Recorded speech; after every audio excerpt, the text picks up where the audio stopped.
අද අපි 9 ශ්‍රේණියේ 15 වෙනි පාඩම වන සිරම්බි අඩිය කියන පාඩම ගැන සාකච්ඡා කරමු. මේ පාඩම ගැන කතා කරන්න කලින් ඔයගොල්ලෝ ඉතිහාසයත් එක්ක දන්නවා විවිධ ජාතිකයින් අපේ ලංකාවට ඇවිල්ලා තියෙනවා කියලා. එතකොට පුතේ මේ පෘතුගීසි, ලන්දේසි, ඉංග්‍රීසි අපේ රට අල්ලගන්න විටින් විට ආවා කියලා මගේ පුතාලා දැනටමත් දන්න කාරණේ. එතකොට මේ විදිහට ආපු පෘතුගීසි ලොරෙන්සෝ ද අල්මේදා ප්‍රමුඛ පෘතුගීසි ලංකාවට ඇවිල්ලා මුහුදු බඩ පළාත් අල්ලගන්න යද්දී ඒගොල්ලන්ට පොඩි ප්‍රශ්නයකට මුහුණ දෙන්න ඕන. සුද්දෝ කියන්නේ සුද්දෝනේ පුතේ. කවුරු හරි සැපට ඉන්නකොට අපි කියනවා සුද්දා වගේ ඉන්නවා කියලා නේද? ඒ කියන්නේ ටිකක් සුව පහසුවෙන් ඉන්න තමයි මේ සුදු ජාතිකයෝ උත්සාහ කරන්නේ. එතකොට මේ සුදු ජාතිකයෝ ලංකාව අල්ලගන්නාවට පස්සේ එයාලට තිබ ලොකු ප්‍රශ්නයක් තමයි ලංකාව අභ්‍යන්තරයට යන්න යද්දී වන දුර්ග, ගිරි දුර්ග, ජල දුර්ග තියෙනවා. ඒ හින්දා දැන් කැලේට ආපුවම කූඩැල්ලු ඉල්ලෙනවා. නේද? සර්පයෝ ඉන්නවා. මෙයාලා මේකට කැමති උනේ නැහැ. කඳු නගින්න ඕන. නේද? දැන් නුවර පැත්තට, මහනුවර රාජධානිය පැත්තට යනකොට අපිට දකින්න තියෙන දේ තමයි කඳු. ඊළඟට ජල දුර්ග, ගංගාවල්, ඇලදොලවල් මේවයින් ඈතර වෙන්න වෙනවා. මේකට මේගොල්ලෝ කැමති උනේ නැහැ. ඒ නිසා මේගොල්ලෝ ඒ වෙනකොට පෘතුගීසීන් අප්‍රිකානු රටවල් අල්ලගෙන තිබුණා. ඒ හින්දා මේ අප්‍රිකානු රටවල වහල් සිරකරු මේ යුදමය කටයුතු වලට පාවිච්චි කරා. මේ විදිහට ලංකාව අල්ලගන්න පෘතුගීසි ලොරෙන්සෝ ද අල්මේදා ප්‍රමුඛ මේ පෘතුගීසි ආපු වෙලාවේ එයාලා බැලුවා හරි ගැටලු තුනක් තියෙනවා. මොනවද? වනදුර්ග. වනදුර්ග කියන්නේ වනාන්තර. රට මැද්දට යනකොට වනාන්තර හම්බ වෙනවා. හරි අමාරුයි ඒ වගේ තැන් වලින් යන්න. ඊළඟට ගිරි දුර්ග තියෙනවා. මොනවද ගිරි දුර්ග කියන්නේ? කඳු.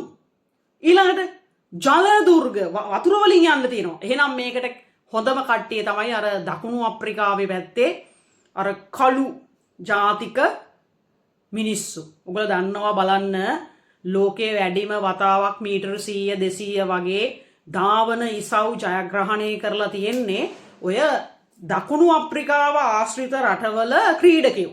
ඇයි ඒගොල්ලන්ට નિરાයාසයෙන්ම මේ ප්‍රදේශවල කඳු නගින්න එහෙම තියෙනවා. ඒ නිසා ඒගොල්ලන්ගේ පාද ශක්තිමත්. ඉතින් මේ නිසා මේ පෘතුගීසි දැනගත්තා මේ දකුණු අප්‍රිකානු කළු ජාතිකයෝ හරි ශක්තිවත්. මේ ජල දුර්ග, වන දුර්ග, ගිරි දුර්ග තරණය කරන්න හොඳම අය තමයි මෙයාලා කියලා. මොකද කළේ? මෙයාලව පාවිච්චි කළා මේ රට මැදයට යන්න. එතකොට මේ කැෆවරු කියන පිරිස ලංකාවට එකතු වෙන්නේ වහල් සිරකරු විදිහට. ඒගොල්ලොන්ගෙන් ප්‍රධාන වශයෙන් පෘතුගීසි බලාපොරොත්තු වෙච්ච කාරණා දෙකක් තිබ්බා. එකක් යුද සෙබළු විදිහට මේගොල්ලෝ ලංකාවට ගෙනාවා. අනිත් පැත්තෙන් කඳවුරු වල ආවතේව කරුව විදිහට ගෙනාවා. ආවතේව කරුව කියන්නේ දැන් ඔයාලගේ අම්මා තමයි ඔයාලගේ ප්‍රබලම ආවතේව කරුව. ඇයි? තේ ටික හදලා දෙන්නේ යා. රෙදි ටික හොදලා දෙන්නේ යා. කෑම ටික හදලා දෙන්නේ යා. අන්න ඒ වගේ මේ කැම්ප් එහෙම නැත්නම් කඳවුරු ගහපුවාම ඒවල ආවතේව කරන්න කෑම ටික හදන්න පෘතුගීසින්ගේ රෙදි ටික හොදන්න මේ වගේ මේ ආවතේව කරන්නයි. ඒ වගේම අනිත් පැත්තෙන් යුද සෙබළු විදිහටයි මේ කැෆවරු ලංකාවට ගෙනාවා. එතකොට මේ කැෆවරු කියන කට්ටිය මේ දකුණු අප්‍රිකාව පැත්තෙන් ගෙනාවු ඒ කාලේ දැන් අප්‍රිකා මේ පෘතුගීසි දකුණු අප්‍රිකාව හරි අල්ලගෙන හිටියා. ඒ රටවල් වලින් අල්ලගත්ත මේ වහල් සිරකාරයෝ මේ විදිහට මේ යුදමය කටයුතු වලට සහ කඳවුරු වල ආවතේව කරන්න පෘතුගීසින් ගත්තා.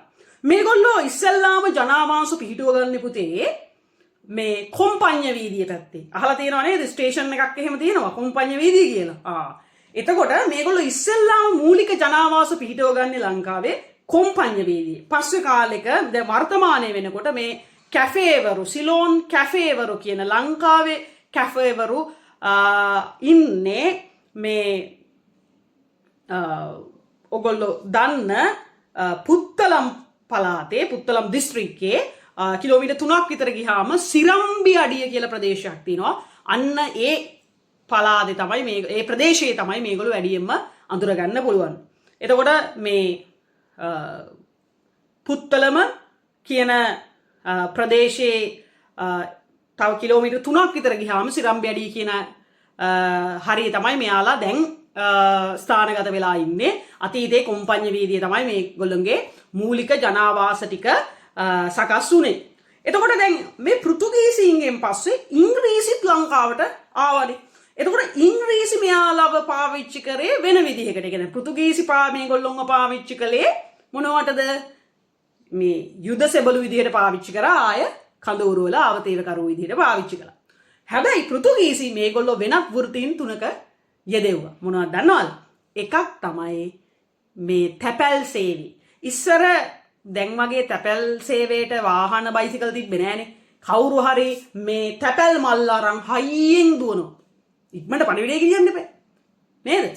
එහෙම දුවන්න අර මං කලින් පටන් ගන්නකොටම කිව්වේ මේ දකුණු අප්‍රිකානු ආශ්‍රිත රටවල් වල අය තමයි මේ මීටර 100 එහෙම දිනන්නේ කියලා නිතරම. ඒ වගේ මෙයාලා මේ තැපැල් සේවයට පොඩි බෙල් එකක් අරගෙන තැපැල් සේවයට එදෙව්වා. පසු කාලීන වෙනකොට මේගොල්ලෝ අර කරත්තවල ලියුම් ටික අරන් ගියා. ඒ මේ කරත්තවල ආරක්ෂාවට එදෙව්වා. එතකොට දැන් ඉංග්‍රීසි මෙයාලාව පාවිච්චි කරේ වෙනස් විදිහට. එකක් තමයි තැපැල් සේවයට. ඊළඟට මෙයාලාව පාවිච්චි කරා පුතේ ලුණු ලේවාය වල කටයුතු. ලුණු ලේවාය කටයුතු කියලා කිව්වේ දැන් ලුණු ලේවාය ඔයගොල්ලෝ දන්නවනේ. ලොකු මේ කුඹුරු වගේ කරලා ඒකට මුහුදු ජලය පුරවලා ඒවා මිදෙන්න ඇරලානේ ලුණු ගන්නෙ. එතකොට මේ ලුණු ලේවාය වල ඒ පවිත්‍ර කිරීම කටයුතු වලට සහ ආරක්ෂක කටයුතු වලට මේ කැෆවරු පාවිච්චි කරා. එතකොට එක පැත්තකින් තැපැල් සේවයට පාවිච්චි කරා, අනිත් පැත්තෙන් මෙයාලව ලුණු ලේවාය වලට පාවිච්චි කරා. තවත් මේගොල්ලෝ වෘත්තියක දෙවුවා. ඒ තමයි ගම්මුලාදෑනි තනතුර. එහෙනම් පෘතුගීසි මේගොල්ලෝ පාවිච්චි කළේ යුද සෙබළු විදිහට පාවිච්චි කළා. අනිත් පැත්තෙන් මෙයාලව ආවතේව කඳවුරු වල ආවතේවකරු විදිහට පාවිච්චි කළා. හැබැයි ඉංග්‍රීසි මීට වඩා වෙනස් විදිහකට පාවිච්චි කරේ. මෙයාලා තැපැල් සේවයට යොදාගත්තා.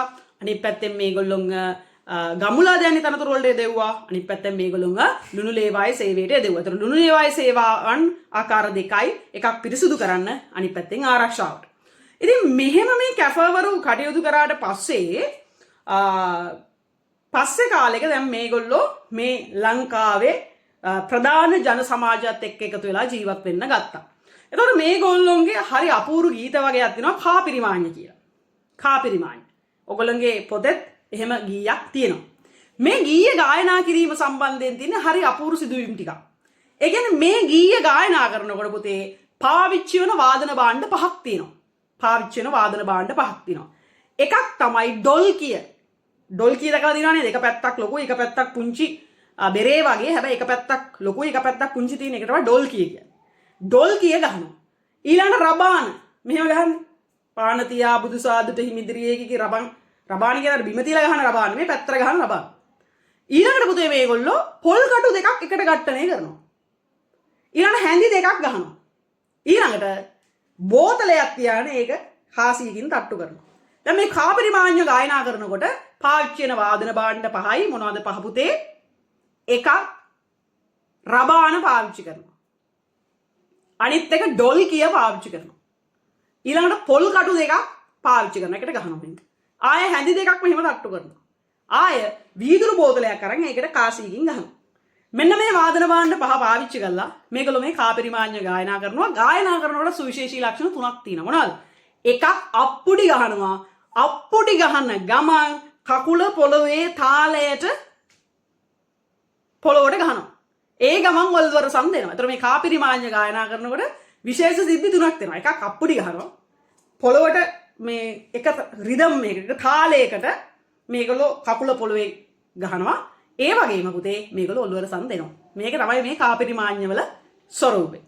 ඉතින් මේගොල්ලන්ට විශේෂ ගීත විශේෂයක්